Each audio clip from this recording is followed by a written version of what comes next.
Hello guys. अगर आप ये वीडियो देख रहे हो तो आप लोगों ने कहीं ना कहीं डिसाइड कर लिया कि मैं जर्मनी में अपनी फर्दर एजुकेशन परस्यू करना चाहता हूँ। तो अब बात आती है कि भाई हम अपनी कॉलेज कैसे शॉर्टलिस्ट करें। इस वीडियो में मैं आप लोगों को डिटेल में बताऊंगा कि आप अपनी कॉलेज कैसे शॉर्टलिस्ट कर सकते हो और मैंने क्या क्या चीज़ों का ध्यान रखा था जब मैं कॉलेज शॉर्टलिस्ट कर रहा था।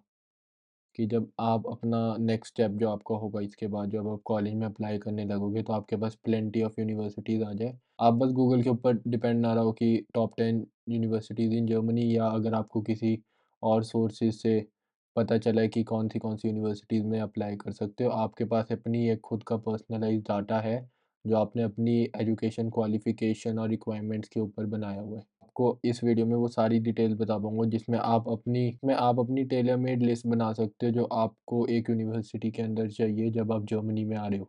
So without further ado let's get started. अब बारी आती है सबसे पहली चीज़ की जो मैं आप लोगों को सजेस्ट करूँगा।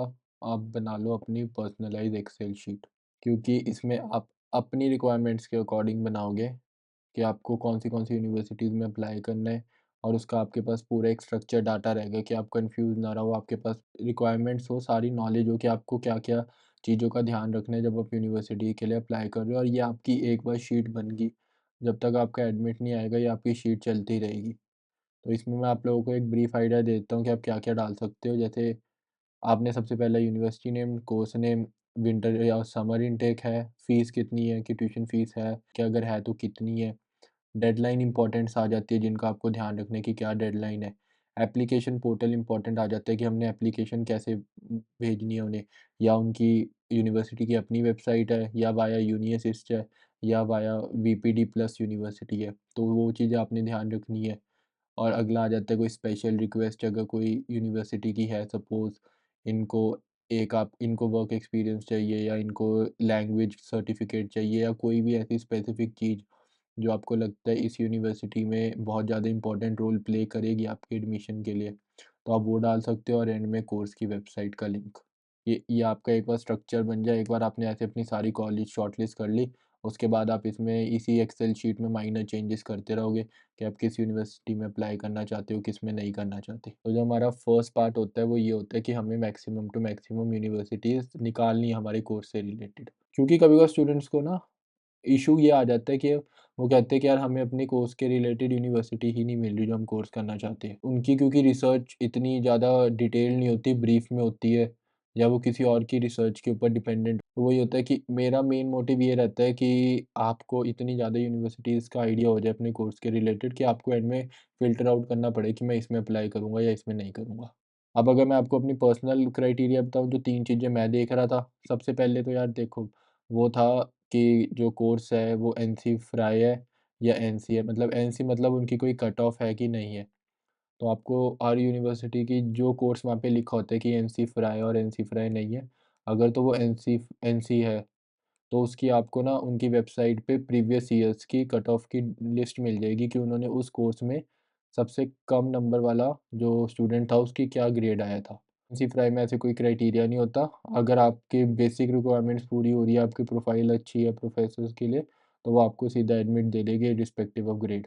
तो मेरे लिए सबसे पहले एनसी फ्राई था कि मतलब कोई ग्रेड बैरियर ना हो, क्योंकि मेरे ग्रेड अच्छे नहीं आए थे। अगर आपने मेरी पुरानी वीडियोज़ नहीं देखी, तो आप वो भी देख सकते हो, उसमें आपको आइडिया हो जाएगा कि मेरे स्टार्टिंग में ग्रेड 5.5 सीजीपीए थी, जो आई गेस 3.1 या 3 के अराउंड जीपीए बनता है जर्मन में। तो मेरे लिए वैसे ही बहुत कॉलेजेस फ़िल्टर आउट हो गए थे कि मैं इनमें जा ही नहीं प पाता, जिनको 2.5 या 2.7 से चाहिए। तो फिर मेरे एक तो मेन ये था, दूसरा मेरा ये था कि मेरे को लैंग्वेज की प्रॉब्लम नहीं थी, मैं इंग्लिश टॉट, जर्मन टॉट दोनों में जाने को तैयार था। तभी मेरे पास प्लेंटी ऑफ यूनिवर्सिटीज़ आ गई थी। तो मेरे को लैंग्वेज में एज़ सच कुछ इश्यू नहीं था। जो तीसरा मेरे लिए इम्पोर्टेंट पार्ट था वो था कि भाई ट्यूशन फ़ीस ज़ीरो होनी चाहिए। क्योंकि मेरा मास जर्मनी में आने का मेन मोटिव ही बच्चे यही होता है कि भाई यहाँ पे ट्यूशन फ़ीस नहीं है। तो ये सबसे बड़ा यूएसपी है जर्मनी का कि एजुकेशन यहाँ पे फ्री हो जाती है, क्योंकि आप ट्यूशन फ़ीस नहीं देते, बस सेमेस्टर कंट्रीब्यूशन पे करनी पड़ती है। और जो मेरे पास इसके बाद लास्ट ऑप्शन था वो सब्जेक्टिव होता है, बट मेरा था कि अगर मैं जर्मनी में किसी यूनिवर्सिटी में पढ़ूँगा तो कोई शहर में पढ़ूँगा, मैं किसी छोटे टाउन या कहीं नहीं पढ़ूँगा। क्योंकि मेरे को बाकी चीज़ों का भी बहुत ध्यान रखना था यहाँ पे। ऑफ़ कोर्स एजुकेशनल एस्पेक्ट से तो ग्रो करना ही था, बट जो पर्सनल है और आउट है सोशल, वो सारी चीज़ों का भी मेरे को ध्यान रखना था, जो मेरे को पता था मैं किसी छोटे टाउन में रह के नहीं कर पाऊँगा। तो मेरे को एक बड़ी सिटी में रहना था। तो ये मेरा छोटा-सा मैंने एक माइंडसेट मेंटेन रखा हुआ था, जो आप भी मेंटेन कर सकते हो कि आप क्या देखना चाहते हो एक यूनिवर्सिटी के अंदर कि जब आप शॉर्टलिस्ट कर रहे हो, क्योंकि यूनिवर्सिटीज़ बहुत मिला दिखा दूँगा मैं आपको। तो आपके पास इन द एंड ये हो जाएगा, अगर आपके पास कोई क्राइटेरिया नहीं होगा ना, तो आपके पास ये पूरी एक्सेल शीट भर जाएगी, आप यूनिवर्सिटीज़ के पीछे हो जाओगे कि मैं कितनों में अप्लाई करूँ। तो अपना एक बेसिक क्राइटेरिया माइंड में रखना है कि आप क्या-क्या एक यूनिवर्सिटी से एक्सपेक्ट कर रहे हो, क्या-क्या चीज़ें आप एक जगह से एक्सपेक्ट कर रहे हो। क्योंकि कुछ कोर्सेज़ हो गए जहाँ पे आपकी रिक्वायरमेंट्स नहीं पूरी होगी, लेकिन कुछ कोर्सेज़ हो गए जहाँ पे आपकी रिक्वायरमेंट्स पूरी हो रही होगी, लेकिन किसी रीज़न से आपको वहाँ पे जाने का नहीं है। तो आपको फिर ये चीज़ों का या ध्यान रखना होता है शॉर्टलिस्ट में कि आपके पास आप जितनी भी शॉर्टलिस्ट यूनिवर्सिटीज़ करो, अपने लिए बेस्ट करो। अब आगे क्या, आपने भाई एक्सेल शीट बना लिया, अब आता है कि भाई हम कॉलेज कैसे शॉर्टलिस्ट करें। तो कॉलेज शॉर्टलिस्ट करने का भाई बेस्ट वेबसाइट तो डार्ट ही है। ये जो डार्ट वेबसाइट है, ये जर्मन एकेडमिक एक्सचेंज सर्विस है। यहाँ पे इनके पास पूरा डाटाबेस होता है कि कितनी यूनिवर्सिटीज़ है, क्या कोर्सेज़ है, ये सारा ये ब्रीफ में लिख देती है। तो ये एक मैं मानता हूँ अच्छा इनके पास कलेक्शन ऑफ यूनिवर्सिटीज़ है, जिससे आप अपनी वेरियस नंबर ऑफ यूनिवर्सिटीज़ निकाल सकते हो। बस यहाँ से यूनिवर्सिटी और कोर्स देख लिया और उसके बाद उनकी वेबसाइट से बाकी सारी चीज़ें देख ली। जब आप आते हो तो इसको भी इंग्लिश में ट्रांसलेट कर लेते हैं। जब आप आते हो यहाँ पे करते हो study in Germany on degree programs in Germany, ये यूजुअल यहाँ पे आ जाता है कि भाई अब अपनी सर्च टर्म लिखो और आप उनको आपकी सारी इनके फ़िल्टर्स हो गए, आपने सारे भरे और आपके पास आ गई भाई एन नंबर ऑफ़ यूनिवर्सिटीज़। अब यहाँ पे आता है दूसरा इम्पोर्टेंट स्टेप कि जो आपका कोर्स है ना, उसका आपको इंग्लिश का तो नेम पता होना चाहिए, लेकिन जर्मन का भी पता होना चाहिए। फॉर एग्ज़ाम्पल अगर मैं आपको कंप्यूटर साइंस का दूँ, कंप्यूटर साइंस इंग्लिश में कंप्यूटर साइंस है, लेकिन जर्मन में इसे इन्फॉर्मेटिक। वैसे ही मैकेनिकल इंजीनियरिंग हो गया, उसे जर्मन में मशीन बाउ कहते हैं। अगर मैं आपको अपना पर्सनल एक्सपीरियंस बताऊँ, जो मेरा कोर्स है, इंटरनेशनल इन्फॉर्मेशन सिस्टम। अब वो एक्चुअली मिक्सचर है बिज़नेस और कंप्यूटर साइंस का। लाइक उसमें बिज़नेस भी पढ़ाते हैं, मैनेजमेंट भी और कंप्यूटर साइंस भी पढ़ाते हैं। जो तो मेरा कोर्स है ना, उनको उसको बहुत तरीकों से बोलते हैं। फॉर एग्ज़ाम्पल जैसे मेरा कॉलेज में उसे बोलते हैं इंटरनेशनल इन्फॉर्मेशन सिस्टम, कई जगह नॉर्मल इन्फॉर्मेशन सिस्टम, कई जगह बिज़नेस कंप्यूटिंग, कई जगह उसे जर्मन में कहते हैं विरशाफ़ इन्फॉर्मेटिक्स, कई जगह उसे कहते हैं बिज़नेस इन्फॉर्मेटिक्स। तो ना आपको आपको जो आपका कोर्स है उसके क्या-क्या सिनोनिम नेम्स हैं, वो भी आपको पता करने हैं, क्योंकि अगर मैं आपको यहाँ पे आपको एक एग्ज़ाम्पल दूँ अगर मैं आपको एग्ज़ाम्पल दूँ, अगर मैं यहाँ पे इंटरनेशनल इन्फॉर्मेशन सिस्टम लिख देता हूँ, जो मेरा कोर्स है, तो यहाँ पे 66 प्रोग्राम्स आ जाते हैं और अगर मैं मास्टर्स में करूँ तो 22, जिसमें मेरी यूनिवर्सिटी भी आ गई एफएयू और बाकी यूनिवर्सिटीज़ भी आ गई। बट अगर मैं यहाँ पे अगर मैं इंटरनेशनल इन्फॉर्मेशन सिस्टम को चेंज करके विश ऑफ इन्फॉर्मेटिक कर दूँ, यहाँ पे पहले 22 आ रही थी, अब एकदम 211 होगी। अब जैसे ही देखोगे, जैसे विश ऑफ इन्फॉर्मेटिक किया, 211 आ गई, मतलब एकदम 10x वो आ गए आपके पास एक्स्ट्रा रिज़ल्ट्स। हाँ, इसमें ये हो सकता है कि इसमें कुछ 100% जर्मन टॉट भी हो सकते हैं, बट अगर आप जर्मन टॉट ढूँढ रहे हो तो उसके लिए ये है। लेकिन इसमें भी आपको बहुत कोर्सेज़ मिल जाएँगे जो इंग्लिश में ही पढ़ाते हैं या उनका बाइलिंगुअल होगा। लेकिन वो अपने जो उनका कोर्स कैटलॉग है उसमें उसे जर्मन में प्रोनाउंस करते हैं। तो ये सबसे पहले इम्पोर्टेंट चीज़ है कि आपको अपने कोर्स का इंग्लिश तो पता ही होना चाहिए नेम कि इंग्लिश में क्या कहते हैं, लेकिन उसके जर्मन ट्रांसलेटेड भी बोलते हैं कि जर्मन में उस चीज़ को क्या क्या बोलते हैं। तो एक तो जैसे ये हो गया, तो यहाँ पे यूजुअली स्टूडेंट्स मैक्सिमम यहीं से करते हैं कि यहाँ से फिर अपने कोर्सेज़ देख लिए, फॉर एग्ज़ाम्पल अपने कॉलेज के उस पे आ गया कि यहाँ पे आपने उनका देख लिया कि विंटर सेमेस्टर कोर्स है, फ़ोकस्ड क्या है, टारगेट ग्रुप, एडमिशन रिक्वायरमेंट्स, ये आपको उधर उनकी वेबसाइट पे भेज देगा कॉलेज की। और मेन लैंग्वेज इंग्लिश है और जर्मन इनकी फर्दर लैंग्वेज है। तो ये वाली चीज़ें तो आपको मिल जाती है। ये जो होता है ये एवरेज स्टूडेंट्स करते हैं कि यहाँ से आपने देखा और अपना निकाल लिया। मेरी अप्रोच है ना वो थोड़ी डिफरेंट है, वो टाइम कंज्यूमिंग है, लेकिन वो आपको इतनी ज़्यादा एन नंबर ऑफ यूनिवर्सिटीज़ दे देगा ना कि आपके पास आपका डाटाबेस भर जाएगा अपनी यूनिवर्सिटीज़ से। तो वहाँ पे क्या करना है, जहाँ पे पहले आप आए थे यहाँ पे degree program in Germany, but अब आपको इसके नीचे आना है प्लान टू स्टडी। ये आपको सीएचई रैंकिंग दिख रहा होगा, जो यूनिवर्सिटीज़ को वेरियस चीज़ों पे रैंक करती है, बट वो डिफरेंट एस्पेक्ट है। मैं ये रैंकिंग का डाटाबेस सिर्फ़ और यूनिवर्सिटीज़ निकालने के लिए करता हूँ। तो जब आप सीएचई रैंकिंग में डार्ट में आ जाओगे तो यहाँ पे यूनिवर्सिटीज़ एंड टाउन होगा। उधर जाके आपको यहाँ पे नीचे आना है और यहाँ पे आएगा choose your town and choose your university. अब मैंने जो अप्रोच लगाई थी वो चूज़ योर टाउन की लगाई थी। जैसे आप देखो ए, बी, सी अंटिल ज़ेड, इतनी ज़्यादा सिटीज़ है यहाँ पे। सो मैंने क्या किया था, जब मैं अपनी यूनिवर्सिटीज़ ढूँढ रहा था, क्योंकि मेरे को पता था जो अगर मैं इंग्लिश टॉट में जाना चाहता हूँ कम नंबर्स के साथ, को अपनी रिसर्च बहुत डिटेल एंड एक्सटेंसिव करनी पड़ेगी, क्योंकि बहुत यूनिवर्सिटीज़ का था एडमिशन रिक्वायरमेंट कि आपके 2.5 जीपीए जाने से अच्छे आने चाहिए। तो मेरे को इसलिए इतनी ज़्यादा डिटेल रिसर्च में जाना पड़ा था। फॉर एग्ज़ाम्पल अब आपने क्या किया, अब आप आखन में आ गए, तो आपने इसको ओपन इन न्यू टैब कर लिया। अब ये बता रहा है कि आखन जर्मनी में कितनी यूनिवर्सिटीज़ है। 2 यूनिवर्सिटीज़ है, एफएच आखन और आरडब्ल्यूटीएच आखन। आपने एफएच आखन खोला और आरडब्ल्यूटीएच आखन खोला, तो इसमें यहाँ पे बता देता है subject area, business administration, computer science. अब जैसे अगर मैं कंप्यूटर साइंस देखना चाहता हूँ, तो कंप्यूटर साइंस के अंदर फैकल्टी आ जाती है। तो यहाँ पे कंप्यूटर साइंस के सारे कोर्सेज़ आ गए, ये जैसे media informatic, data science, technical, computer science, same आ गया जैसे एफएच आखन। तो यहाँ पे भी इनके कोर्सेज़ आ गए, जैसे बिज़नेस कंप्यूटिंग, ये मेरा वाला कोर्स आ गया। इसमें क्लिक किया, बट ये बैचलर्स है, तो ये नहीं देखना। बट इसमें अब मेरे को क्या है, मैं आपको एक और चीज़ बताता हूँ साथ के साथ। अब जैसे जो मेरा कोर्स है, वो मेरा कोर्स बिज़नेस और कंप्यूटर दोनों है। तो कुछ यूनिवर्सिटीज़ तो उसे मेरे कोर्स को डिपार्टमेंट ही अलॉट किया हुआ है अलग, बट अब जैसे एफएच आखन में नहीं है, बिज़नेस कंप्यूटिंग के अंदर सिर्फ बैचलर्स में है।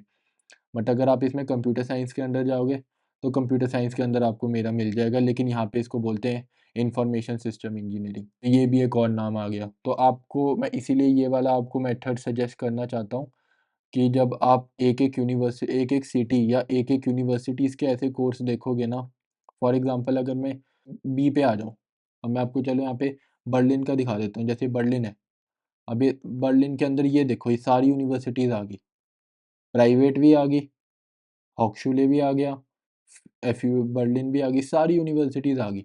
जर्मनी की ये बर्लिन में इतनी यूनिवर्सिटीज़ है, अब हमें इतनों का हमें पता भी नहीं है, और ये सारी यूनिवर्सिटीज़ आपको जब आप डार्ट में लिखोगे, आपको आएगी भी नहीं। तो जब आप ये चीज़ करते हो, फॉर एग्ज़ाम्पल अगर मैं यहाँ पे चला गया, ये एचडब्ल्यूआर बर्लिन, सो यहाँ पे अब यहाँ पे ये आ गया कि कैसे-कैसे कोर्स है। ये जैसे बिज़नेस कंप्यूटिंग मेरा है, मैं इसमें जाना चाहता हूँ, या ये कंप्यूटर साइंस हो गया।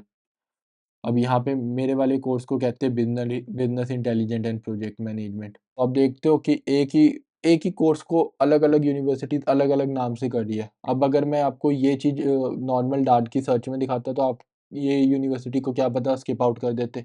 लेकिन एचडब्ल्यूआर बर्लिन बहुत अच्छी यूनिवर्सिटी है। मैंने यहाँ पे अप्लाई किया था और ऐसे ही पता चला था मेरे को अब इस यूनिवर्सिटी के बारे में, ये बहुत अच्छा कोर्स है। मेरे को बहुत अच्छा लगा था। सिमिलरली ऐसे आप टीयू बर्लिन का देख लो। ये सारे टीयू बर्लिन के कोर्सेज़ आ गए यहाँ पे, जितने भी कंप्यूटर साइंस है ये है। अब यहाँ से आपको आइडिया मिल सकता है, बट फॉर सम रीज़न अगर आप यहाँ से नहीं चाहते कि मेरे को यहाँ पे भी नहीं दिख रहा, बट मैं फिर आपको फर्दर सजेशन देता हूँ कि आप उनकी वेबसाइट विज़िट कर लो। उनकी वेबसाइट पे जाओ। अगर आप और डिटेल रिसर्च में जाना चाहते हो, तो मैं आपको बोलूँगा फिर आप उनकी वेबसाइट पे जाओ। जो को यूनिवर्सिटी की वेबसाइट है, उसमें जाओ, फिर वहाँ पे अपना रिसर्च करो। जैसे कि फॉर एग्ज़ाम्पल फिर आप इधर आ गए, आपने उनकी यूनिवर्सिटी से देखा, अब आप उनके पेज पे आ गए और आपने फिर उनकी सारी रिक्वायरमेंट्स करी, कि आपने देखा कि भाई ये प्रोग्राम समर और विंटर में है, इंग्लिश में है, ये उनकी रिक्वायरमेंट्स है, 15 क्रेडिट्स पॉइंट्स इन फील्ड्स में चाहिए, और इनकी इंग्लिश है, तो आपके पास बी2 लैंग्वेज ऑफ इंग्लिश सर्टिफ़िकेट होना चाहिए। तो अगर और इनकी फिर आपने अगर डिटेल में पढ़ना है, तो इनकी मॉड्यूल हैंडबुक देख लो। अगर आपको लगता है कि हाँ भाई ये कोर्स अब मैं कर लेना चाहता हूँ, तो फॉर एग्ज़ाम्पल आप आगे जो आपने अपनी एक्सेल शीट बनाई है, उधर लिखा टीयू बर्लिन, इसका कोर्स नेम लिख दिया, इंफॉर्मेशन सिस्टम मैनेजमेंट, इसका कोर्स लिख दिया, विंटर समर इनटेक बोथ है, ये बोथ में है, फीस टीयू बर्लिन की 0 है।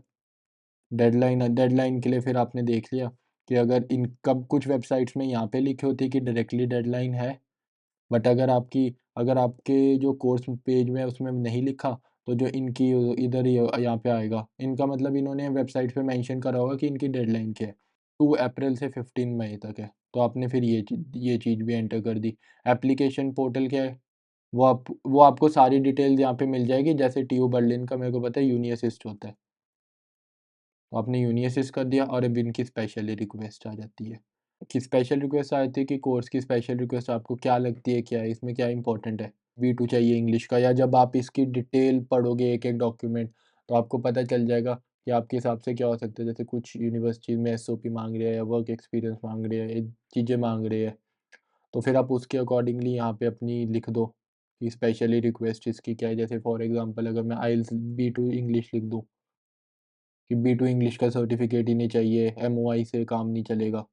तो ये आप लिख दो और फिर आपने इस वेबसाइट का आपने यहाँ पे इस कोर्स का आपने लिंक डाल दिया। तो आप ऐसे सारी बनाते रहोगे, ऐसी लिस्ट बनाते रहोगे और आप ऐसी सारी सिटीज़ से गो थ्रू करते रहोगे। तो इसमें फिर आप देखते रहो कि आपके पास बहुत ज़्यादा प्लेंटी ऑफ यूनिवर्सिटीज़ आ जाएगी।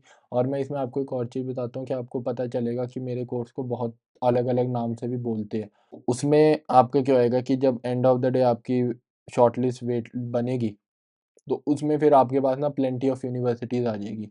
अब जैसे ये वाली यूनिवर्सिटीज़ में कोई ग्रेड नहीं था कि इनको ग्रेड नहीं चाहिए था इस कोर्स में, कोई भी बंदा अप्लाई कर सकता था। बट अगर ये रिस्ट्रिक्टिव है तो आप इनकी ये अगर ये रिस्ट्रिक्टिव है तो आप इनकी वेबसाइट से इनका पुराना एनसी डाटा देख सकते हो। सबसे लोएस्ट ग्रेड एडमिशन वाले बच्चे का क्या ग्रेड था। तो आप ऐसी-ऐसी चीज़ें करके अपना जो शॉर्टलिस्ट यूनिवर्सिटीज़ है वो बहुत बढ़ा सकते हो। सिमिलरली आपके पास ऐसे इतनी ज़्यादा यूनिवर्सिटीज़ हो जाएगी एंड ऑफ द टाइम कि आपको फिर ऐसे यूनिवर्सिटी सर्च सर्च करनी है और आप अपने ऐसे इन्फॉर्मेशन अपना पूरा टेब ऐसे बनाते रहोगे। उसके बाद जब आपके पास अपनी पूरी लिस्ट बन जाएगी, उसके बाद आप डिसाइड कर सकते हो कि इसमें सब पार्ट बना सकते हो। यूनिवर्सिटीज़ आई एम इंटरेस्टेड कि मैं इन पे तो पक्का अप्लाई करूँगा। Universities I am not interested और कि इनमें मैं अप्लाई नहीं कर रहा। या इनमें करूँगा, वो आप अपने हिसाब से सॉर्ट कर सकते हो पूरी लिस्ट अपने अकॉर्डिंगली। तो यहाँ से ये अप्रोच मैंने फर्स्ट अप्रोच यूज़ करी थी कि मैंने डार्ट में हर सिटी में जाके अपनी लिस्ट बनाई थी। मेरे पास बहुत ज़्यादा यूनिवर्सिटीज़ हो गई थी। उस यूनिवर्सिटी से फिर मैंने अपने जो मेरी रिक्वायरमेंट्स थी कि ग्रेड, सिटी और चीज़ें, वो उसके बाद मैंने अपनी यूनिवर्सिटी शॉर्टलिस्ट करी तो मेरे पास अप्रॉक्सिमेटली 25 से 30 यूनिवर्सिटीज़ आ गई थी।